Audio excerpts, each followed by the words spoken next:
Right, go ahead. I'd like to call to order the October 5th, 2023 Downers Grove Park Board meeting. Roll call, please. Mr. Bender.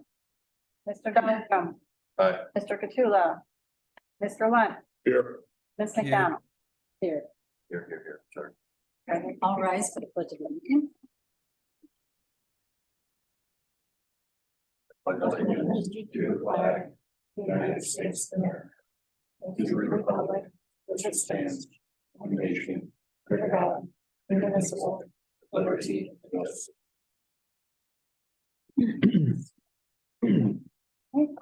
Any changes to the agenda? There are not. This is our first opportunity for visitors. Do we have any visitors online? We do not. Before we move on communications, just wanted to draw your attention. We have a little social media communication going on today. Evidently, there's two gentlemen that are in a political argument with each other. One of them happens to be a ref for the Panthers, not the Park District. Let's just say the language is salty between the two. And the one keeps tagging Downers Grove Park District because thinks that they're a ref for here. We're monitoring it. We're not going to step into it unless it gets too bad. We've had a couple emails to Josh. Why are you letting this person coach? So he's responding to that. But I just wanted to make you aware we are watching it. But they're both using salty language too. It's ridiculous. But so we're just watching it, and we'll step in if we need to. That's all I have. Going on for our discussion items. So. Your turn. It's Eric. Thank you. Good evening, everyone. Tonight's presentation is the 2024 budget with tax levy information. This document is a summary of the larger documents you had in your board packs. I believe it's about an 80-page document is the budget guide that goes through all the detail, all the description, all the graphs of what will be occurring next year, what we're proposing. That is created from about 1,500 plus line items that the staff throughout the district budget for each and every year. That includes everything from our revenues to our expenses to our capital. So I'm going to jump right into it, try to keep it as precise as I can and keep it going for the night.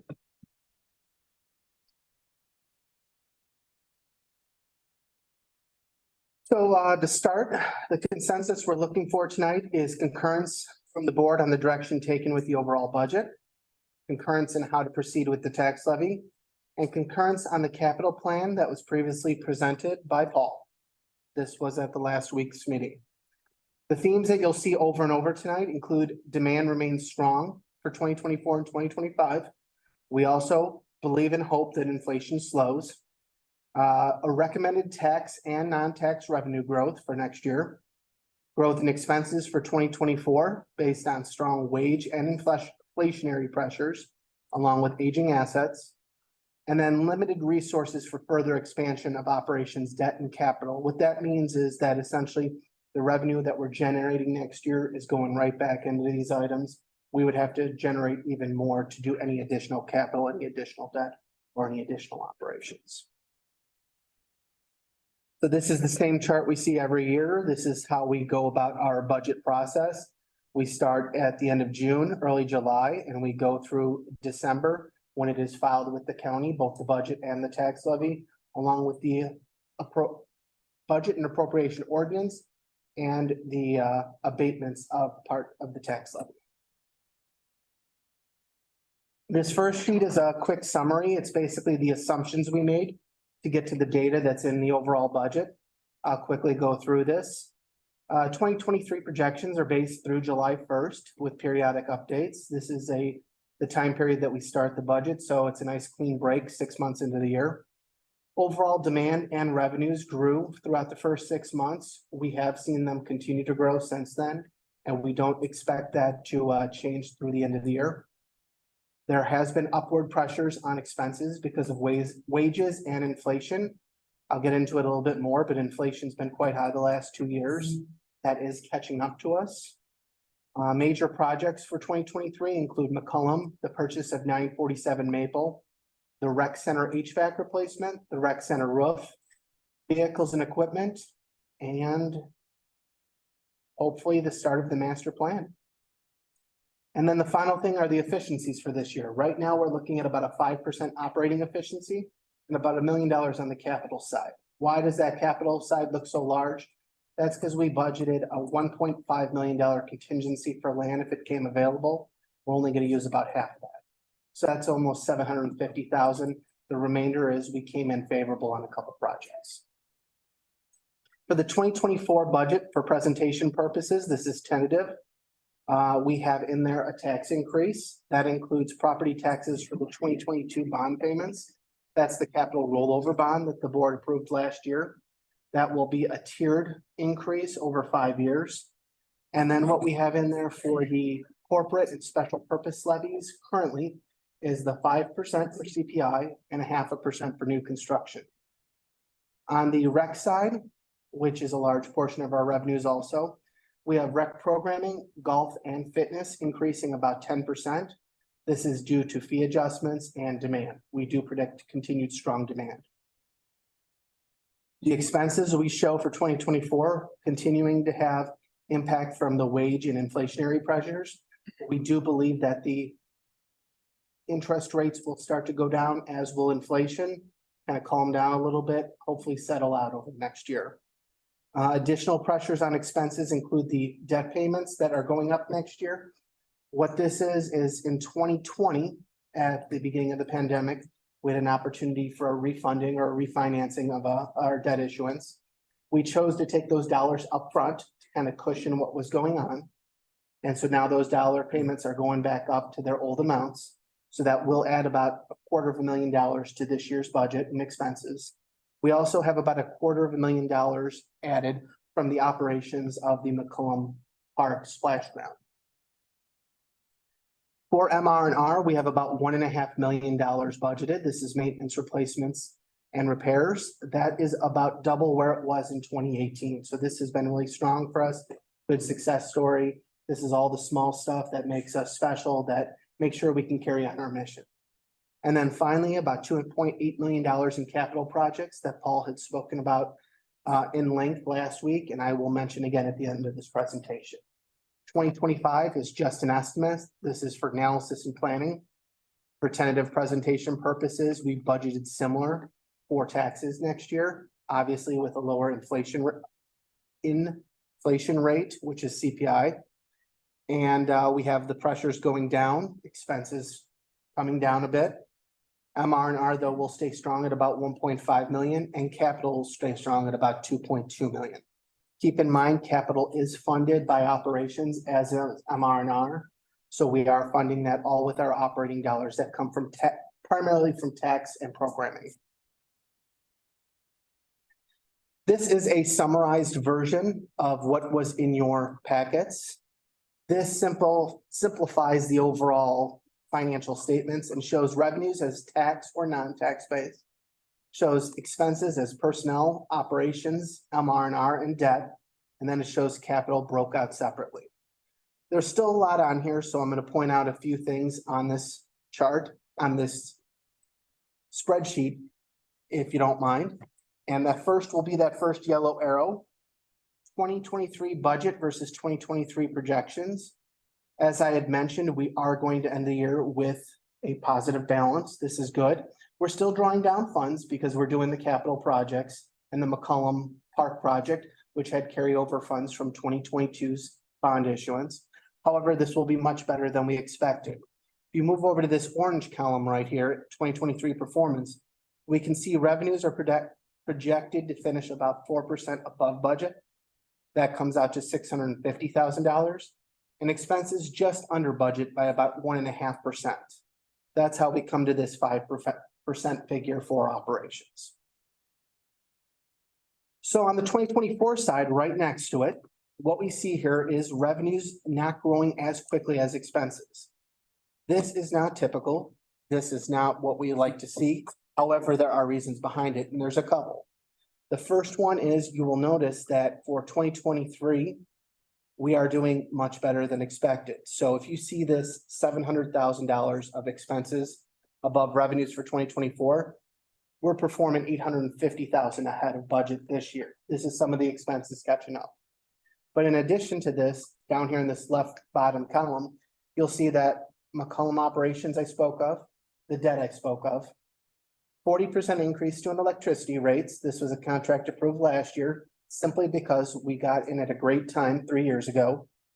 Strong investment in MR&I and capital. This addresses all our personnel needs for the year, and it maintains our quality of programs, parks, and facilities. What it does for capital is, in 2019, we were averaging about $1 to $1.5 million in capital a year. We're now up to over $2 million a year. 2.8 next year, 2.2 the following year. So that's a great part of this budget, but it also funds the debt. And if you notice, debt on here for 2024 budget is about 1.6 million. So you can kind of consider that as another form of debt, as that's just paying for the capital that we've already completed. These other two yellow arrows here, why do I have them? So what this is showing is that for the 2024 budget, we're able to achieve all of this. We are slightly drawing down funds. Why are we doing this? Because we still have a strong fund balance. So that's just another $83,000 of fund balance that we're using for capital since we came in so strong this year.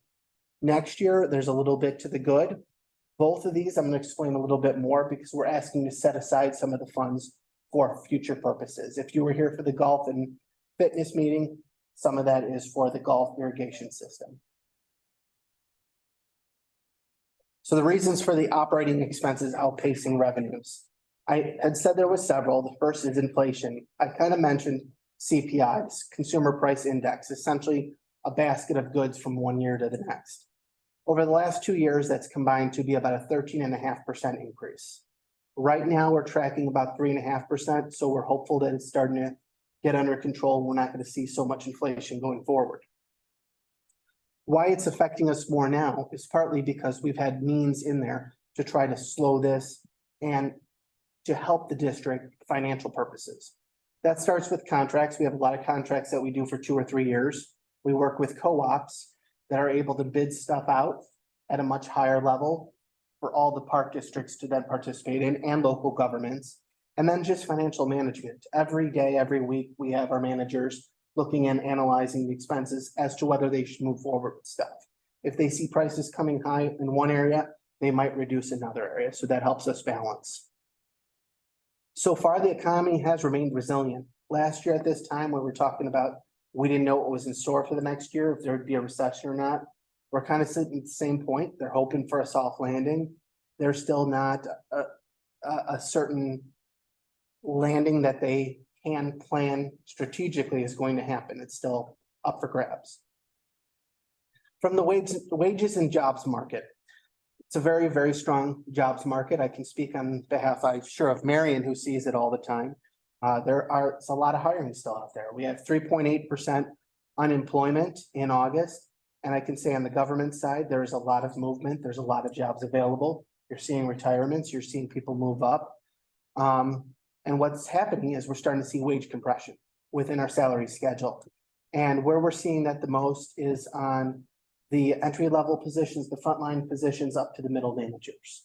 I believe Bill will talk about that a little bit more later. However, what we're trying to do is adjust that salary schedule to keep up with the market, to make sure we're able to hire people with experience that will fill our positions well. And then finally, minimum wage continues to grow. It's going to be $14 in Illinois in January. This was part of a 5-year plan that concludes in 2025. What I can say is many of our positions start higher than this. That is the minimum. And we do have some positions that are at $14, but many, many of them are starting $2, $3 higher than that, or even more. On the assets and capital investment side, we talked a little bit about this last week. We're holding assets longer. We have a longer life on our assets, so that means additional maintenance and repairs. That's part of that MR&R dollars. We're still seeing some supply shortages and delays. Perfect example is the clock out at the golf course. We're still waiting for that to be installed. Other side of things is you have Kevin, his guys like Mike Stelter, going to another state to try to purchase vehicles. Costs continue to increase. We saw that with McCollum firsthand. That's our big projects. Even our smallest projects are seeing sometimes 50% increases. I know Paul told me, and I'll talk about it later, that playground installation is now 50% higher than it was pre-pandemic.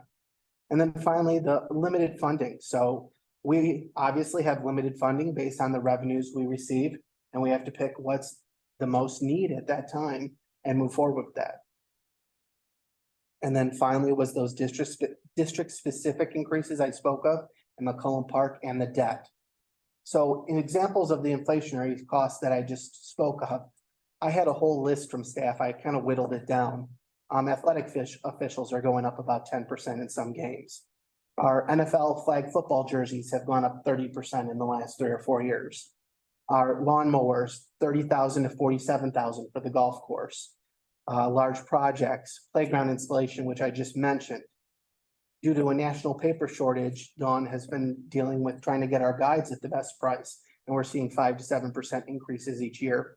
Mulch, 20%, topsoil, 8%, and you can see custodial increases here of anywhere from 30-some% up to 214% for disposable gloves. So it's really starting to hit us. And we have taken means to assess that and find ways to find savings. I mentioned some. We've even implemented for office supplies, as example, where we're doing all of the ordering centrally through our AP specialist, and she's pricing stuff out, making larger orders to try to get the best prices. So we are trying to find savings. However, as we find more, we see other prices go up. Some of the wage adjustments that we're seeing is both our preschool teachers and fitness instructors, we had to increase up to $5 an hour over this fall and into next year. What we're seeing is we got to try to keep up with our competition, with the other park districts, with schools, with different areas that are paying more than we have. The salary schedule updates that I already mentioned, and then recruitment continues to be more and more difficult. The age of the district's assets is a big pressure. Currently, we're at about 18 years for parking lots. We have 10 lots that'll be over 20 this next year, and we're at 17 years for playgrounds. So 18 of our 24 playgrounds are over 15 years old. So what you'll see over the next few years, and I know Paul's very excited about this, is you'll see more playgrounds being installed and being asked for during our budget presentations. That being said, what we are providing the public, it is still in good condition. It is safe. It is usable. It's just reaching that age that if we don't start replacing it, everything could hit at once. So how do we propose to offset this? Well, it's a three-pronged approach. What we're looking at is property taxes, charges for services, and efficiencies. Obviously, the first two make up over 90% of our revenues. The third one is what we try to do within our control. So the property taxes, as I mentioned, we're recommending that we increase it to what is allowable. And that's limited to the additional citizens in the community and the consumer price index. This allows local governments to essentially keep up with our additional users and also with inflation. How this is based, the taxes we receive in 2024 are for 2023 taxes. They're always in arrears, and that's based on 2022 CPI numbers. So that makes it a little more complicated to explain, but there is a progression there. So what we're looking at is CPI of 6.5% from 2022. What the tax law in Illinois says is you can't go above 5% for CPI. So it's CPI or 5%, whichever's the lower of the two. Therefore, the request would be 5% for CPI and 0.5% for new construction. That's based on an average I've been seeing the last couple of years. On the charges for services side, our recommendations come from comparables, a strong economy, our program margins, and our revenue policy. And what we're looking at is about 10% overall growth with demand and fees throughout our programs. This includes golf, which we talked about last week, about a 10% increase in the fees for greens, and a 10% increase to fitness memberships. That'll be the first increase since 2019. And our projections show us at 90% of pandemic numbers for members next year, and then that increase in fees. On the efficiency side, we have a whole list of these in the budget document. These are everything the staff tries to do from a time and dollar standpoint to find savings. Could be expense management, new processes, technologies, volunteers, grants, etc. Examples are included at the end of this presentation. I picked just a few, but there are many more in the budget guide. So getting into revenues, we'll start with operating revenues. As I said, we divided those into tax and non-tax. On the tax side, the request is the 5% for CPI and 0.5% for construction. That would also include the rolling capital bond increase that was voted on last year. However, on our replacement side, replacement taxes make up a small amount of our overall tax budget. These are dollars that the state agreed to pay to local government back in the 70s when they took other taxation powers away. What happened over the last year is a lot of finance people were looking at our numbers saying, how are these so good? Why are they coming in so strong? We assumed the economy and also some tax updates that had been made to the Illinois tax code. Well, in actuality, that was part of it. The other part was the state misallocated our numbers and overpaid. So what they're going to do next year is they're going to adjust that to fix it and then also have us remit payment for that overpayment. That will drop those dollars by 27%. That's about $150,000 of revenue. However, with all of this being said, if you look at those graphs on the bottom, this is one of my most exciting parts of this presentation, is that the revenues from taxes are actually going down in this budget. We'd be down to 58%. Historically, we've been around 60-40 for taxes versus non-tax revenue. This proposal of the overall budget would make that 58%. As you can see, this year we had budgeted for 61% of tax revenues as we were coming back from the down numbers from the pandemic, and we're actually going to perform around 59%. On the non-tax side, I've already mentioned this, the golf, fitness, and program adjustments. In addition, we've done some analysis for concessions, and we are proposing a $1 increase on alcohol across the board. This has been looking at other festivals in the area and other establishments, along with bringing McCollum concession stand back online. Both McCollum and the golf course will have additional items next year. Dave is planning on an electric fryer and also some pizza makers that should add to what the public has to choose from. Finally, sponsorship additions, you'll see from McCollum Park and Adventure Falls. And I'll talk a little more about those later in the presentation, but I know Dawn and her team are very excited. So what we see here with the arrows is about a 4% increase next year. 4% improvement versus budget this year, an 8% increase next year. And then what we do is level it out in 2025. You'll see that on the expense and the revenue side. We will not be proposing strong revenue increases, and we don't expect strong expense increases in 2025 unless something drastically changes. So taxes I've talked about, what we're asking for from the property tax levy and what we're expecting from replacement taxes. As you can see from the graph on the bottom of this slide, those have progressively increased over the last few years. However, what's interesting is that we are actually a small portion of the overall tax bill here in Downers Grove. So on this slide, you'll see we make up about 5.6% of the tax bill. So think of it as $5.60 of every 100 in taxes come to the Park District. The vast majority does go to the schools, that's 75%, with all of the other entities making up the remainder. Over the last 10 years, we've averaged about a 2.9% increase annually. If you take that to 15 years, it's been about 2.2%. So the Park District has been very critical, very financially responsible when trying to increase tax levies. If you'd like to compare us to other park districts, what we see here is a couple of graphs that show other local DuPage County park districts that are about the same size as us. We have Carroll Stream, St. Charles, Wheaton, Lombard, and Woodridge. The first schedule shows that by far and large, we are the lowest rate of these 6 comparables. That is a great thing to be able to show. On the other side, what we did is said, okay, a $400,000 property. Why 400?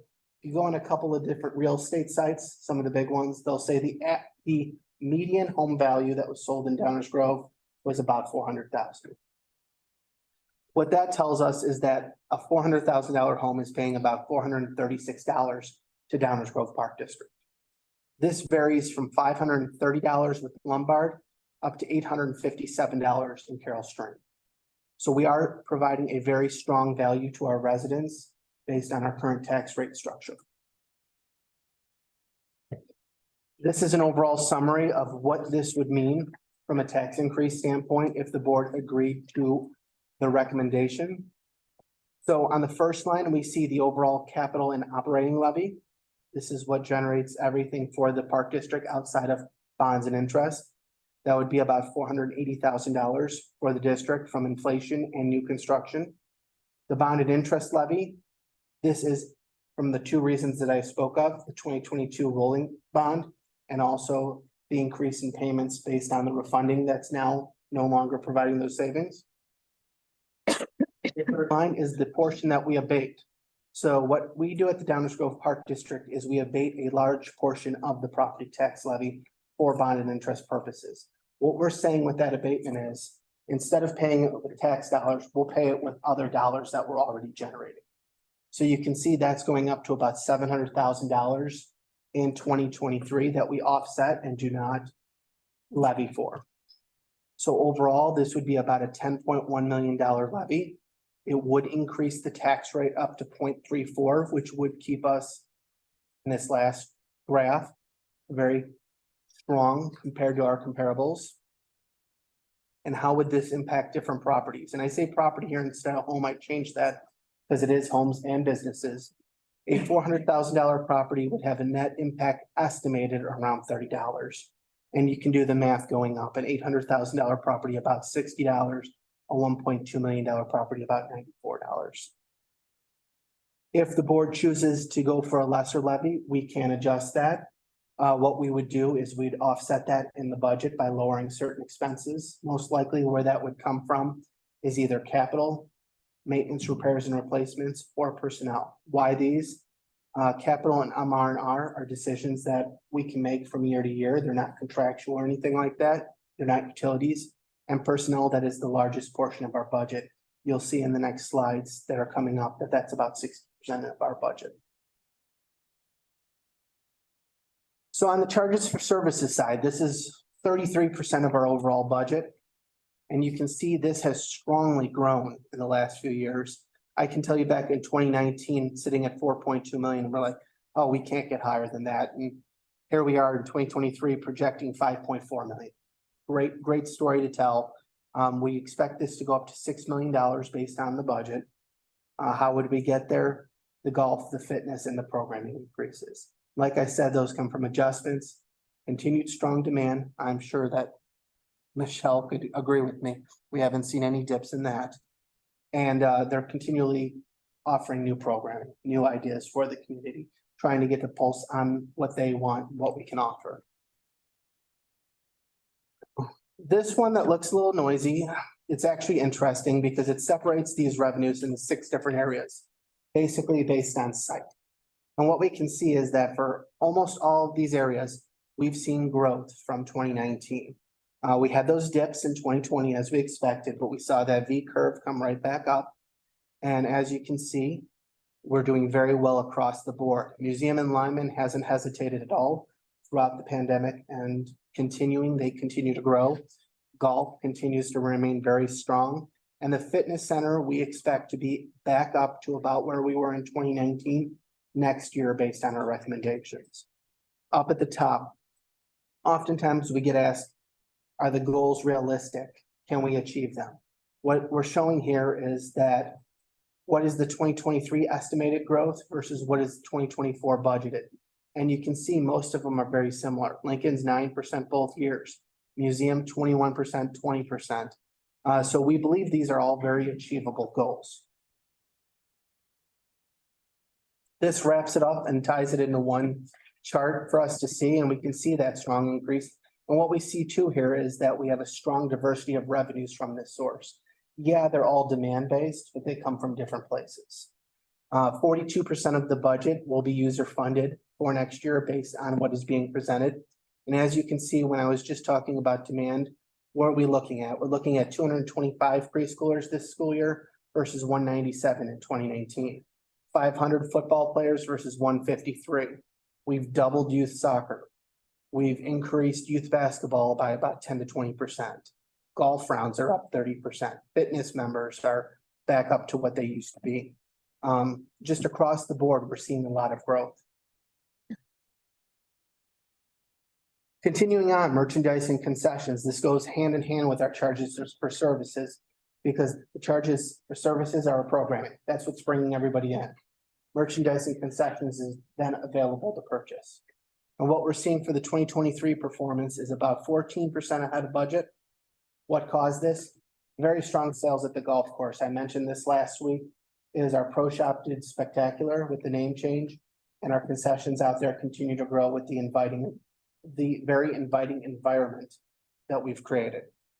In 2024, we have another 14% growth. That's about 46,000. This would be the increase from the alcohol prices for concessions. This includes the concerts and the golf course, which this year we had, I'd say, a record year at concerts done with attendance, and it seemed like every Tuesday night was great weather.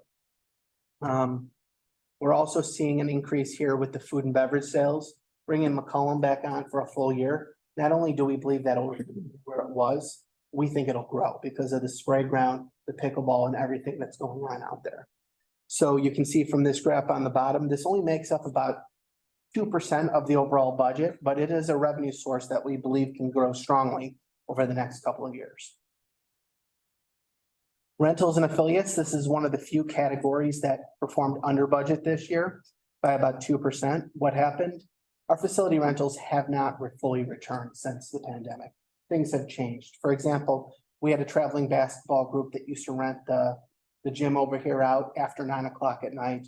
That hasn't been needed. Some of the facilities, some of the rentals we did at the facilities, those groups may have not rented as much or as often anymore. So what we're doing for next year, that's the 4.5% growth, is two things. Number one, the rec department's updating the facility rental plan and policy that includes fees, marketing, procedures, everything like that. On the other side, we do expect a full year of rentals at McCollum. This year was only about a half of year rentals for the pavilion. That is one of our most popular pavilions. In addition, we're not budgeting a lot, but we could see some demand for rentals at the splash station, at the spray ground in addition. This next one, sponsors and advertising, I'm sure Dawn's very excited about for next year. This year's been a little bit of I won't call it a letdown, just an underperformance, and that's just simply because the McCollum project got delayed. We had planned on having sponsors for that halfway through the year, got delayed, so that all gets pushed forward. So that's where we're $40,000+ of growth. We have two main sponsors already aligned for McCollum and Adventure Falls and Jackson Family Dental and Community Bank of Downers Grove. And I know Dawn and her team are still working hard to get other sponsors on board for that and other areas. Finally, for the revenues, interest and miscellaneous revenues. So we had combined these a few years back. There's a lot of miscellaneous items that might come in from time to time. We want to just lump those together, have one category, but also interest. And that's why we're seeing this spectacular growth this year in 2023. $200,000 above budget. That's 80%. Last year at this time, a couple things. We didn't expect rates to continue to climb like they have. We're up over 5% on many accounts. We've also added money managers that are professionally managing our dollars. We've increased that amount up to $5 million that they can invest. And even our bank accounts are earning a much better return this year. Just a few of the miscellaneous revenues that we see. We get about a $10,000 rebate every year from the use of P cards. That's purchase cards. They're like credit cards for a local government. We try to use them as much as possible when they're not fees associated with them, so we can get that return. Think of it like your credit card at home. In addition, $16,000 was generated from the cancellation service fee that was put into place. This was the fee that was put into place for people canceling program attendance at the last minute. It's a small fee, but it is a dollar amount that's now going to our scholarship program. So that is a very good use for it. On the expense side, what we can see is that we typically are about 80%, 20%. At 80% operations, 20% capital and debt. And that doesn't really change in 2024. So we can see we've averaged somewhere in the high seventies recently. That should come back down to around that in 2025. But we're staying in that general area where about 10% of our operating revenues go right back into capital. Overall, on the operating side, I had mentioned that salaries and employee benefits are what we're heavy on. We provide a lot of services, we provide a lot of parks, all those take staff. So that makes up about 54% of our operating and debt expenditures, taking capital out of it. What are the next largest categories? Professionals and consultants. Those are the individuals that work with us. Oftentimes it can be program related. Other times it can be professionals and consultants such as our legal counsel, our auditors, individuals like that. So starting with our personnel cost, we kind of lump these together to show the overall cost for the park district. This year for 2023 projections, we expect to come in under by about just under 2% on both salaries and employee benefits. What happened on the salary side? Open positions. We've had some transition this year. I said it was a strong job market. That's been the same here. And it's not necessarily anything we're doing wrong. It's people moving within the industry, moving up oftentimes. It happens regularly. In addition, health insurance savings. We budget health insurance oftentimes before we have the final rates. And the rates did come in lower than expected, but also we have transition every year. Both those people that are coming in and leaving the park district and people within the park district that have changes in their family situations. For 2024, this is the largest increase in the budget. This is about $1 million, a little bit over that, I believe. What's causing this? It's fourfold. The first one is McCollum staffing, about $221,000 to staff McCollum. What does this include? The one full-time supervisor that would be out there, along with seasonal staff. What are the seasonal staff? There's, I believe, 3 in there for Kevin to manage the property, and then a number of hours in there in the different roles for recreation, both to staff the building for concessions and to staff the actual splash mound. From the full-time salaries and wages, we see about $400,000 in increase. Why so much? The first is full-time raises. We have a union contract that we are going by for all union members, and then we have a pool for the non-union. That pool is then allocated based on raises like anywhere else to the full-time staff. For open positions, what do we have right now? We've had some parks positions opened. We had our fitness supervisor recently opened. We have had MOD, our managers on duty here open. That comes out to almost $100,000 that will increase next year just by filling those positions. Finally, a salary schedule adjustment. This is something Bill will present later. And this is something that we're doing, as I stated earlier, to try to adjust this to remain competitive. On the part-time and seasonal side, about another $300,000. This makes up about $130,000 for raises and staffing adjustments. The raises are very similar to non-union, where we basically have a certain dollar amount that we allocate amongst everyone. Doesn't mean every position part-time is getting a raise. You'll have some part-time positions that are new that might go for the same rate as last year. You'll have other people returning for their 10th, 15th, 20 year as a part-time or seasonal employee for us. This also gives us some ability to staff, have adjustments. Kevin might have different needs, or Dave might have different needs, or whoever might have different needs because of things that have changed, whether it be programs, parks, facilities, whatnot. In addition, we're looking to add a couple part-time positions. The first of these is a fitness assistant.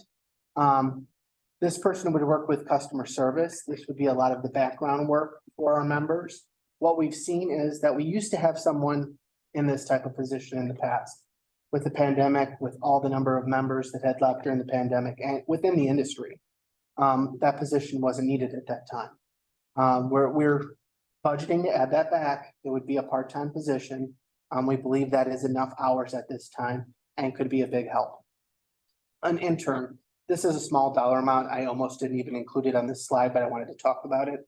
One of the things that the rec program have to go through in college, they have to have an internship. So this is ensuring that we can continue that legacy and keep people in the industry and show them what they're all about. Another camp lead, Michelle and her employees and team members have been growing camps so much lately that we're looking to have a second lead. This will help take the burden off of our full-time staff. Our supervisors are often finding themselves having to go outside, help with all the programming, not doing their other work, and putting in a lot of long hours as a result. This would help that maintain a safe environment and maintain a fun environment for all the kids. And then finally, increasing the museum curator hours. This has been a part-time position for the district, but with the amount of documents and information we have at the museum, this person could definitely be putting in some more hours to help improve and add more to that museum and really take a step up. Finally, for part-time, as I mentioned, we have our teachers and fitness individuals that are getting raises to adjust them. And we also have a full year of rec assistants. What these are we have an athletics and a cultural arts rec assistant. They come into the agency, work part-time, and they help with individual programs. So under Michelle, she has Josh that's on the athletic side, and she has Satan that's on the cultural arts side. These people report to them and really help them out with a lot of miscellaneous tasks. It also builds another person in the industry. Most recently, one of our full-time employees that has been with us now a year full-time had moved from that part-time position to full-time, and it was a much stronger movement for us because she already had that experience. And it was a great move for her because she had that experience.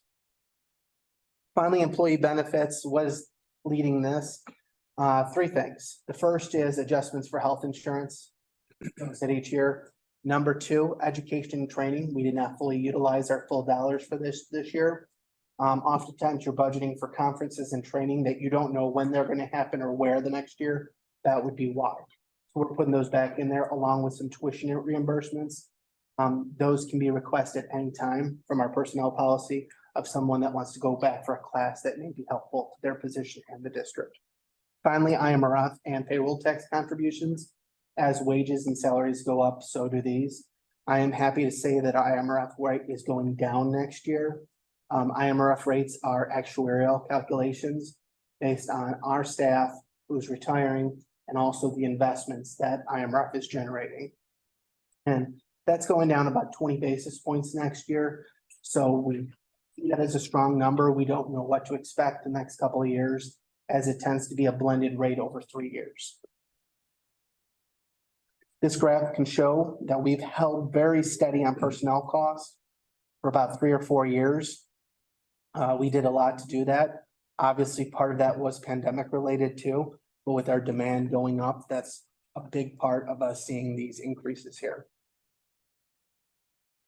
Overall, our personnel, what makes up our current personnel? We have 60 full-time employees with 80% of them being parks and rec.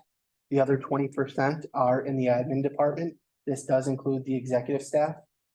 It's about 1.2 employees for every 1,000 citizens. Seems like about an average number in the industry. And then on this bottom graphic that you see here, we have over 50% of our employees that have 5 years or more of experience with the Downers Grove Park District. And you can see that 10% number that's over 20 years has stayed fairly consistent. We have some individuals that are upper 30s, nearing 40. We have one individual that's hopefully shooting for about 50 someday. Professionals and consultants, I had mentioned these. We did come slightly under budget this year, but that is a good budget number within 1%. Next year, these are expected to grow 12%. What's happening? $100,000 of this are recreational costs. So 68,000 alone comes from program instruction. What we're seeing is the vendors are increasing their fees and we're having more participants. Another 20,000 are from those officials that I had spoke of. We have some sports where the official costs are going up to $4 an hour. It's about 10%, somewhere in the upper 30s to low $40 range. Finally, C-SPAR costs, like us, their expenses are going up. So we did budget for an increase there. On the parks and facilities side, about 35,000.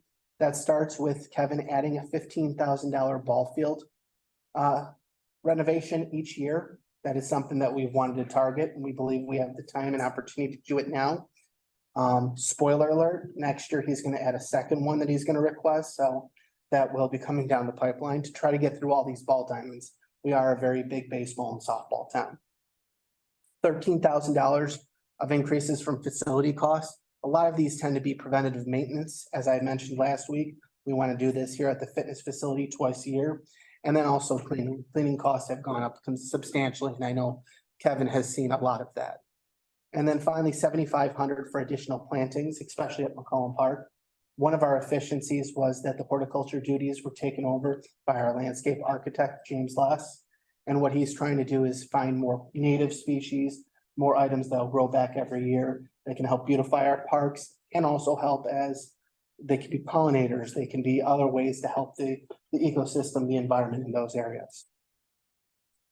Finally, next year's budget includes $47,000 for admin professionals and consultants. The top of this is legal cost.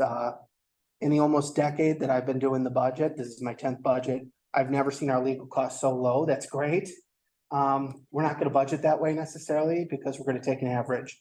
So 27,000 brings it up to average. $15,000 is for scanning some of our documents to digitize them. We've been talking about this for a couple of years. We've decided to hold off on it until we got a new printer copier contract. So we could also get a device that would do this. So we could do some of it internally and outsource other parts of it. And finally, website costs and updates. And this is continual. This is every year. It's a little larger than this year. However, it will be for additional upgrades and additional updates.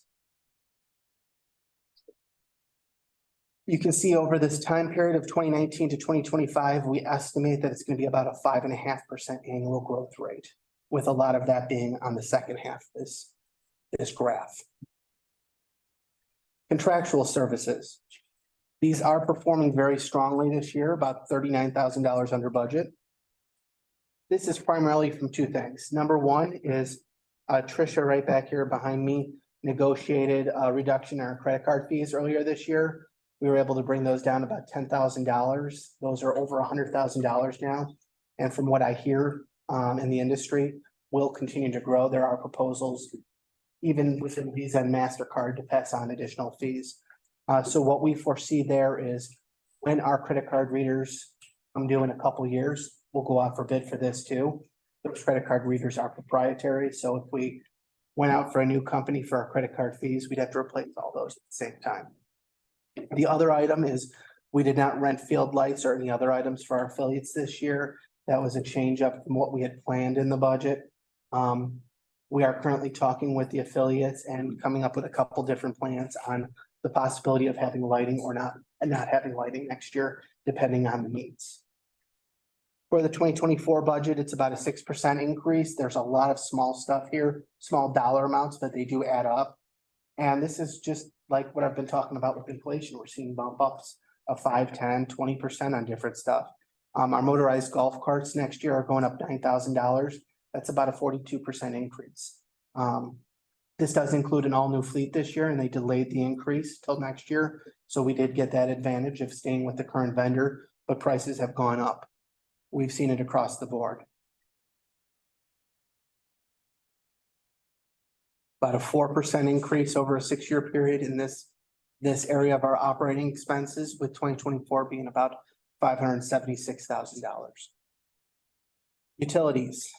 So this is one that I can say is looking great this year, next year, not so much.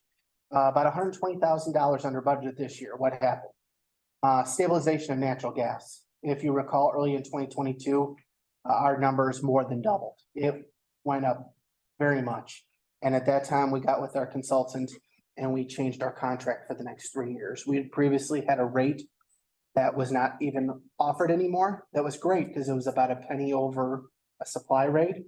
However, there was no upper cap. We needed that upper cap with the rates the way they went. So by doing that, that saved us a lot of money. In addition, we have below average usage on water. And I don't know if Kevin's the magic man, but this is starting to become more normal. It's through efficiencies. We're using different products on our grass for them to grow slower. We're trying to offset that we're having heavy rains at sometimes rather than regular rainfalls by doing items like that. Those are those efficiencies that I'm talking about. Next year, what it's going to be is electricity costs. 67,000 of this is electricity. It's our new 3-year agreement. As I had stated earlier, that's 40%. That was simply because we got great rates 3 years ago. That starts this fall. The other part of it is 46,000. This is our assumption for utilities at Macomb, and I use that word assumption. We were not able to get solid rates for a vendor on a lot of these, nor were we able to get the best of dollar amounts from other park districts, because they often tie multiple things into the same meters. It might not just be for their spray ground, it might be for the spray ground in the park, spray ground in a facility, whatnot. So this is about half between water and sewer and natural gas and electricity. We'll have much better estimates next year at this time to budget for 2025. So utilities have gone up about 3% over this 6-year period. Materials and supplies. This is one that's not too bad.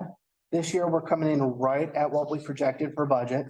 Next year, we have about a 5% increase. This starts with athletic field supplies. Those are going up in price. We did try to use up as much of our remaining supply this year as we can, so we will have to restock in addition. About 5,000 in aquatic chemicals. This is based on Bill and Dave's previous history with pools. They're trying to make an assumption there. 6,000 on concessions, 4,000 on custodial, both 10%, rising cost and demand.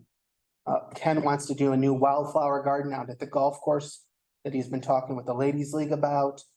We have more golf ball replacements because we have $400,000 in golf range revenue and 2.5 million golf balls hit. So we're trying to keep those in great condition. And the printing prices that I had mentioned. This is also where we code our financial assistance program. That has been so popular this year that we're increasing that to $50,000 next year. What this is it's simply we're offsetting the cost of some of our programming for those within certain means. They're below a certain level on the poverty schedule. We want to make sure we are inclusive to everyone in the community. And this includes health membership, various programs for children and adults and whatnot. So you can see we are not going up substantially this year, but it has been a sharp increase over the last few years. This has been due to cost and due to the participation levels. We are trying to make sure that we have enough materials and supplies and that we can offer these quality programs. I can say that one of the big uses of this is our summer camps and our preschool programs, and they can go through a lot, right, Michelle? Eric, why do we have, I know it's a really nominal number, but merchandise, supplies is going down in 20. That's because we're not going to be buying as much at the pro shop at the golf course, because we expect those to go down. Okay. That's offsetting some of the increase on the concession side. Got it, okay. Maintenance, repairs, and replacement. This is performing higher than budget, both sides of this. The maintenance and repairs, 59,000 above the budget. Why? We had a $60,000 elevator repair here at the rec center that we weren't expecting. Initially, when Kevin and I talked, we planned that he'd hold off on $60,000 of other planned expenses to offset that. And then at this time of year, if we were doing well, if we were financially strong, he could still use those funds as expected. On the improvements under 10,000 side, we've been able to get some extra projects in due to nice weather and strong financial ability. One of these is Paul and James have been working a lot on sign replacements throughout the park. So you might have noticed a lot of our signs have improved. A lot of those we're seeing better days, 15, 20 years old, I think, Paul. Some of them predate you, right? So we are trying to get those done in the next year or two. We'll have a lot of funds going there.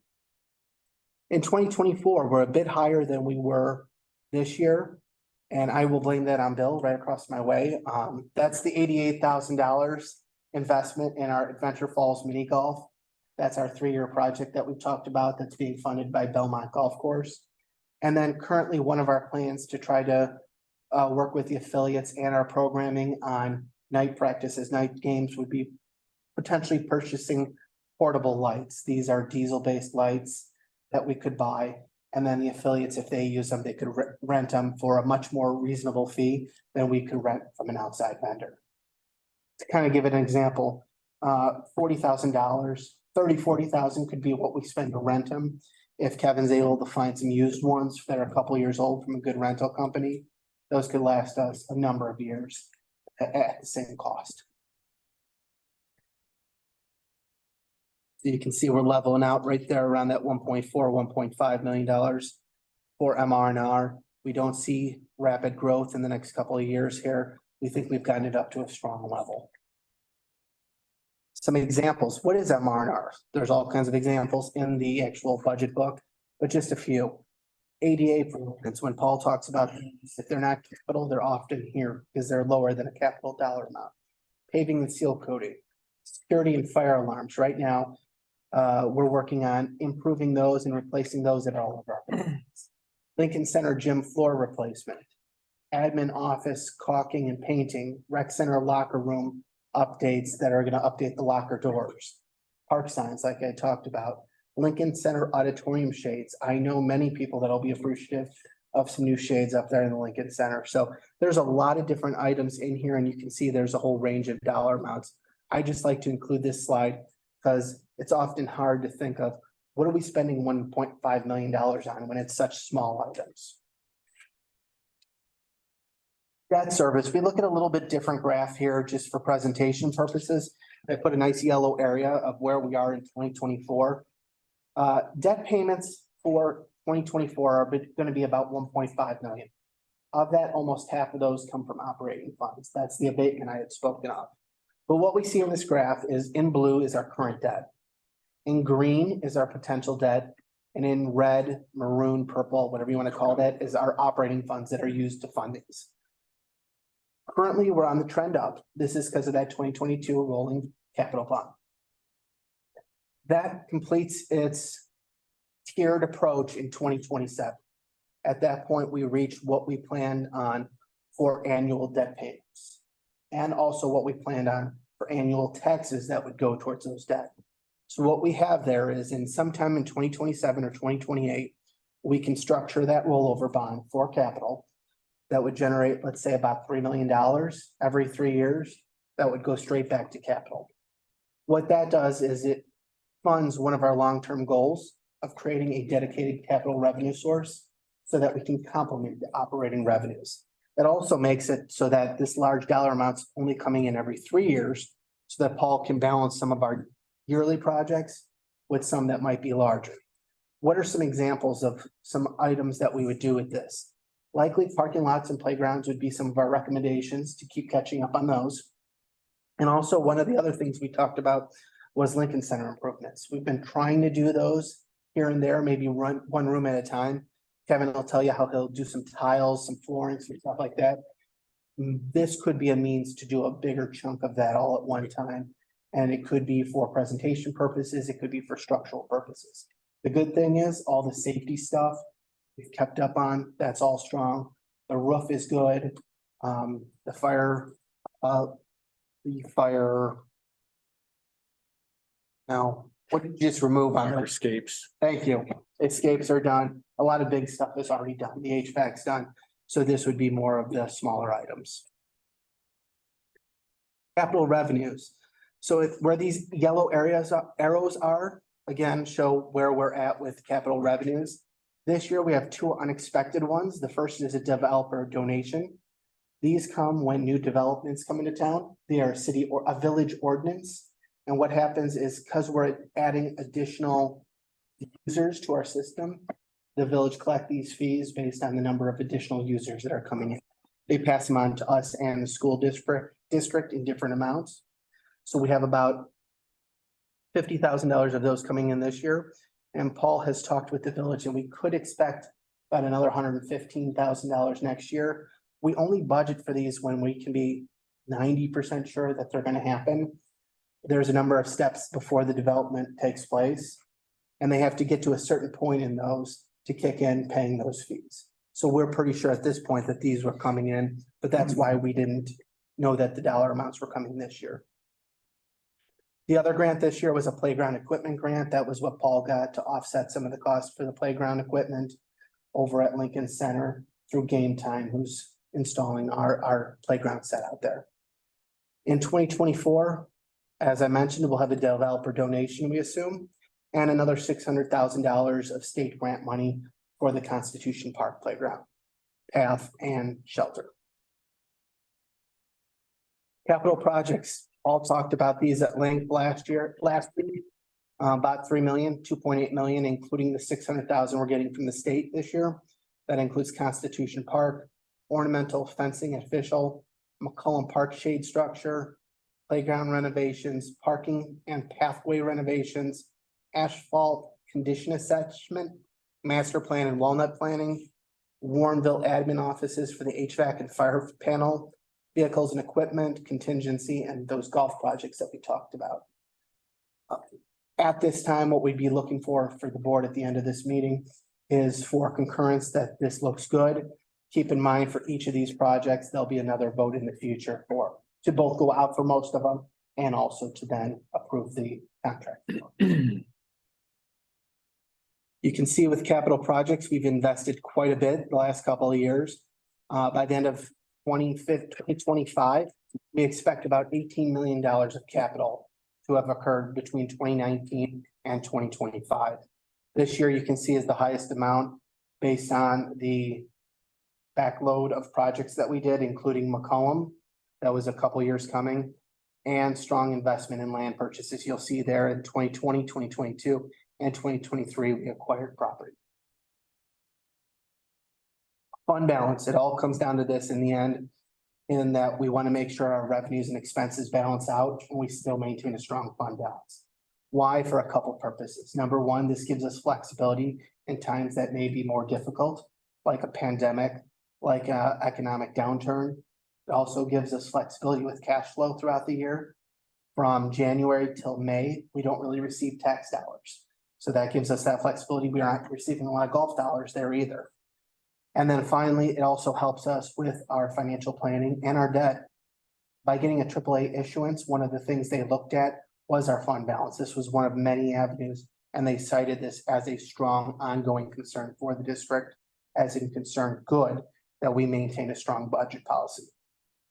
With this plan that we've presented, 2024 would see about a $10.1 million fund balance policy. This would be about 6.7 months of governmental operating funds and debt funds, and it would be about 16 to 17 months of golf funds. However, what you see here is then 2025 and an assigned category. That assigned we talked about last week.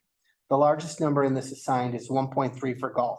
What we're looking at doing starting this year, at the end of the year, is start shifting some of that fund balance aside for those irrigation repairs in 2025. Our goal would be to make it up to 1.3, 1.4 million by that time, knowing the project's going to be about $1.5 million to $2 million. Anything above and beyond in golf, it would be staff's recommendation to then allocate that to this too. What does assigned mean? It's nothing formal. It's simply that the executive director or myself is saying we're going to set this money aside in our financial statements for a specific purpose. At any time, the board can change their mind, we can change our mind, or any other way. There are more stringent ways of setting it aside. We recommend assigned because it's easiest if we need to change that for whatever reason. As we've seen things change over the last 10 years, we saw the financial downturn, we've seen other things happen. That gives us the most flexibility. What this overall plan gives us is all of our funds stay at 5 months or higher through 2025. So we will be within that 4 to 6 months as we have in our policy. And we will continue to keep up with the inflationary costs. So as operating expenses are going up, you're seeing fund balance going up considerably too. Where does the assigned funds reside? Well, probably I would say keep those investments in somewhere. And within our financial statements, all you'll see is under fund balance. There'll be a separate category that says assigned. Got it. I could get more technical. I'm not going to bore you guys. But it will be interest earning. Do we have enough room to do that as part of our investments? Yes. Yes.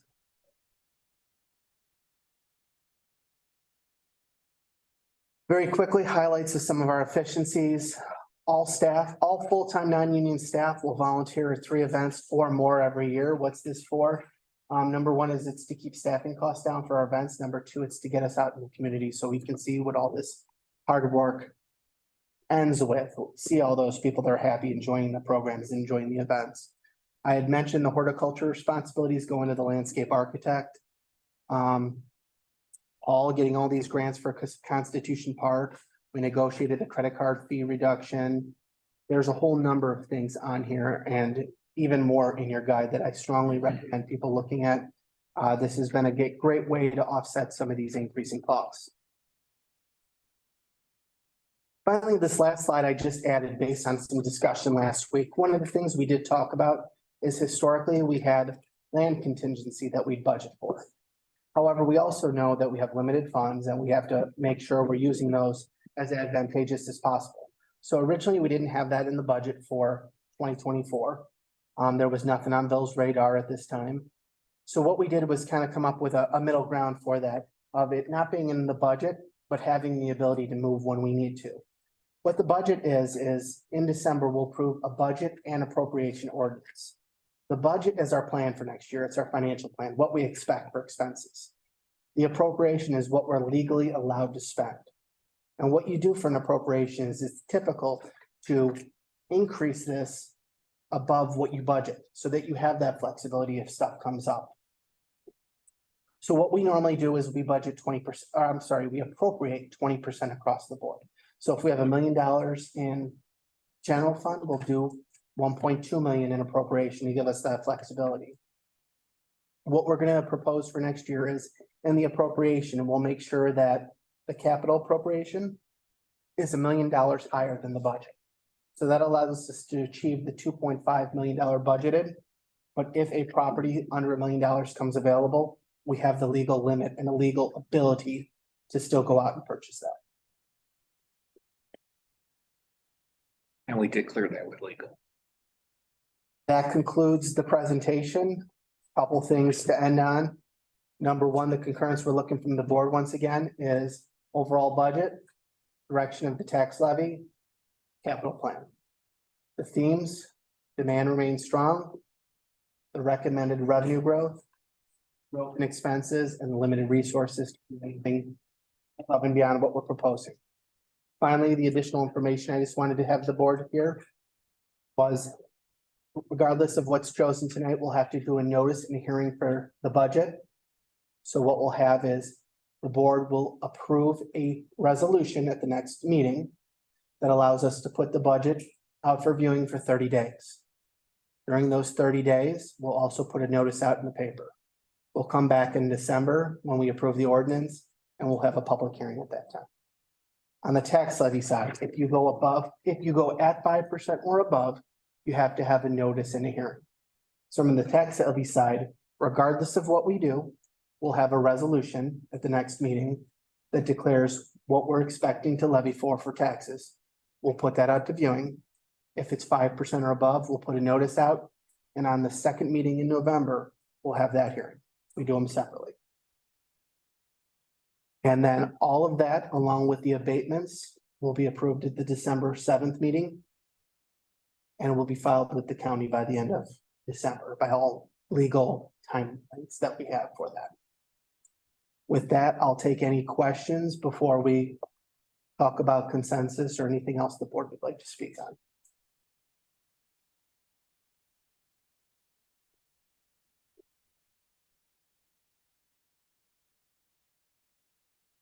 Good job, Eric.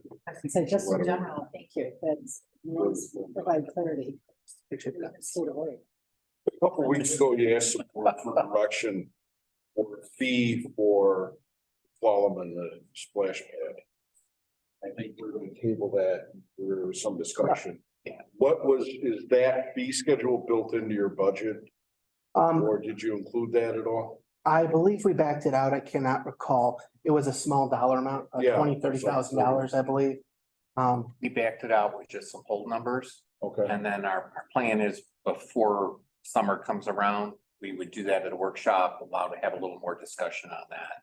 And because that's one of the places where the budget and appropriation, if we adjust that, we'll still be within our appropriation, so we can make that change. And essentially, the budget's a living document in that it's constantly changing. So we're constantly adjusting stuff throughout the year. We'll make the adjustments as necessary.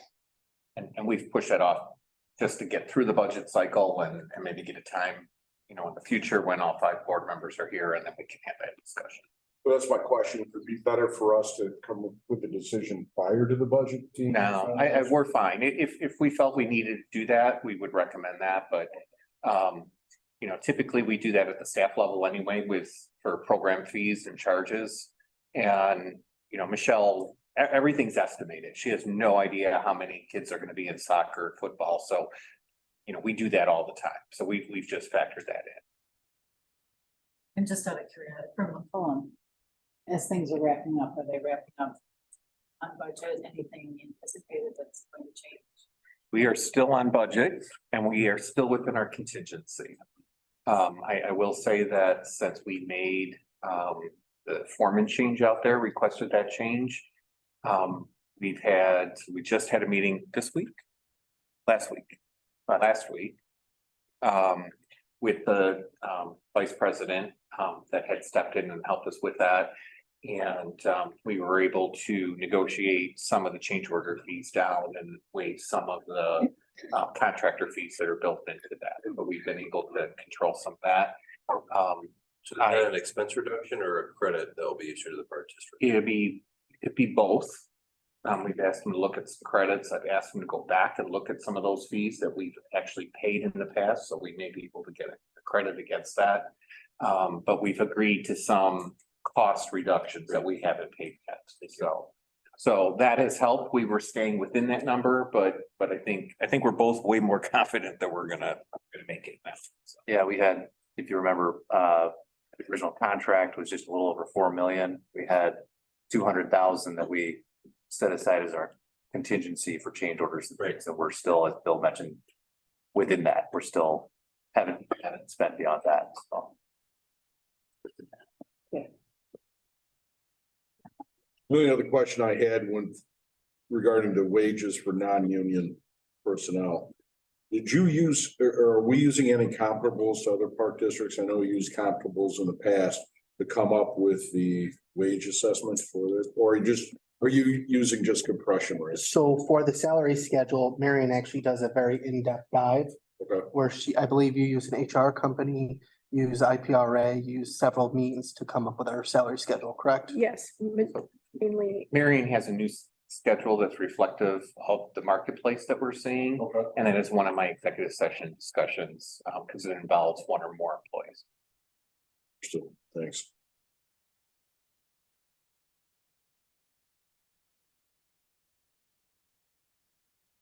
Any other questions before I pull up the concurrence schedule? I want a glass of water. That was a lot of fun. That was less than in the past. Brett, we don't want to forget you either. Didn't know if you had anything. Nothing for me. I want to make sure you didn't fall asleep too. I'm close to it. Craig, this is my 4th or 5th one. Fifth one. This is the fastest here. I know. Yeah. We had every practice to get better.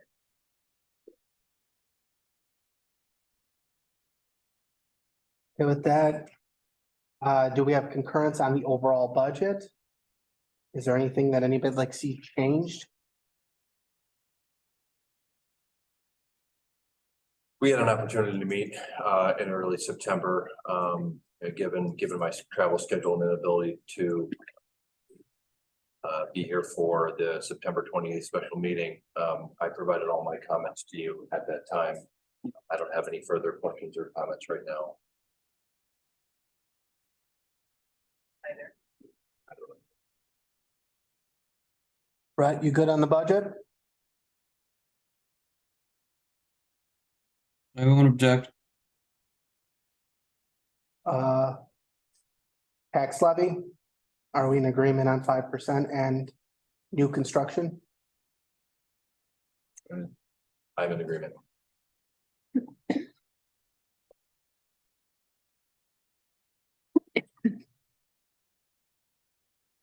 Brett, I won't object.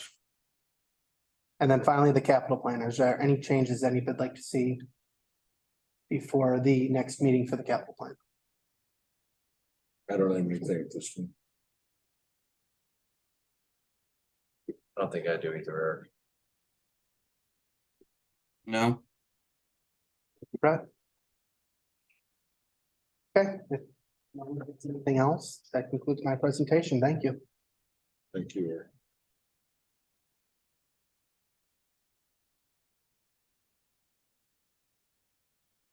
Before we move on, I'd like to thank Eric, and his team. Trisha's sitting back there. It's not just a one-man show. It's a team behind him that pulls a lot of that data together, and all the staff looking at Michelle. She has one of the largest sections of budgeting, and Don and Kevin and Paul, they all contribute to that as well. So I'd just like to thank them all for not only put the budget together, but throughout the year, staying within the budget and those efficiencies. That's a theme that we're always looking at. Just because we budget it doesn't mean we spend it. And these guys, folks here really live that, and that's why you see those numbers at the end. It's impressive. It really is. I mean, you look at the efficiencies and that seems to be the go-to. Is how do we do this well? How do we do it efficiently? And can we do it better? And greatly appreciate That is such a common discussion that we've built into our culture that I don't even think we think of it sometimes. We just look at that. But still providing such quality. I mean, it's not burden basement stuff, everything's. Yeah, we don't cut quality to do that, but we do look at ways that we can do it more effectively. Appreciated greatly. Okay, so that is then miscellaneous. I do not have any. And a second opportunity for recognition of visitors. We do not have any online visitors. So are we moving to a closed session? We are. So I will need to adjourn this session, correct? So staff will be seeking a motion in a second to go into executive session for the purpose of 5 ILCS 120-2 C1 of the Opens Meeting Act, not to reconvene in open session. Need a- Someone can just take first and second. in a second? I read it. So moved. Second. Roll call, please. Mr. Lunt, Aye. Ms. McDonald, Aye. Mr. Dahlstrom. So. Did you do Brett? Mr. I thought we don't. Oh, Yeah, because he's on work, so he's able to vote. sorry. Mr. Bender, Aye. We're adjourned to closed session. Correct.